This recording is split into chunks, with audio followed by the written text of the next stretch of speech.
আজকে আমরা দুধ জাল না দিয়ে দোকানের মতো দই বানাবো। এই যে দেখেন কি সুন্দর দই হয়েছে। তার জন্য আমাদেরকে লাগবে 1 কাপ গুঁড়ো দুধ।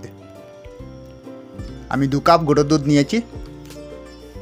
এখন এইভাবে করে নিলাম। এখন একদম ফুটন্ত গরম জল তার উপরে দেব, দিয়ে ভালোভাবে মিশিয়ে নেব। এটিকে এইভাবে মিশিয়ে নেব। আমাদের মিশানো হয়ে গেছে। এখন আমি টক দই নেব, যেটি থেকে জলটি আলাদা করতে হবে। আপনারা যে কোনো টক দিয়ে, দুধের মধ্যে টক দিয়ে আপনারা টক দই বানাতে পারেন।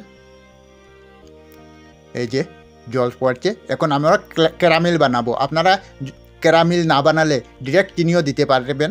ক্যারামেল দিলে দুধের কালার সুন্দর আসবে। তাই চুলার মধ্যে আমি প্রথম থেকে কড়াই বসিয়ে অল্প জল দিয়ে চিনির সাথে ক্যারামেল রেডি করব। কাপ চিনি আমাদের ক্যারামেলটা প্রায় রেডি হয়ে গেছে।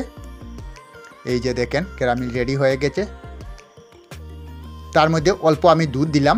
দুধ দিয়ে এটাকে নাড়াচাড়া করে নিলাম। এই যে দেখেন আমাদের ক্যারামেল রেডি হয়ে গেছে। এখন ক্যারামেলটিকে দুধের মধ্যে দিয়ে দেব। এইভাবে দিয়ে ভালোভাবে মিশিয়ে নেব। এখন টক দইটি নেব, যেটা জল ঝরে গেছে। এখন এটাকে ভালোভাবে এভাবে ফেটে নেব। এদিকে আমাদের দুধও ঠান্ডা হয়ে গেছে, গুনগুনে গরম আছে।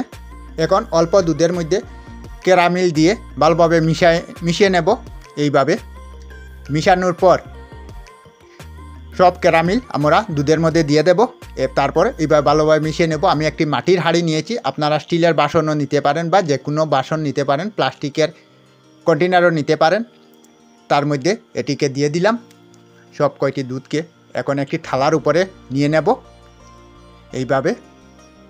এখন একটি ঢাকনের সাহায্যে ভালোভাবে ঢেকে নেব। তারপর একটি চুলার মধ্যে আমি একটি বাটি বসিয়ে দিলাম ডেগ।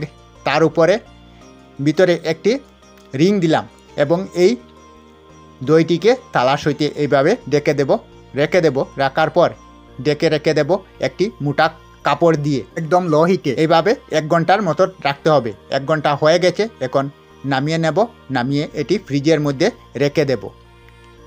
এই যে দেখেন 1 রাত্র ফ্রিজের মধ্যে রাখার পর আমাদের দই রেডি হয়ে গেছে। দেখেন কি সুন্দর দই হয়েছে দোকানের মতো।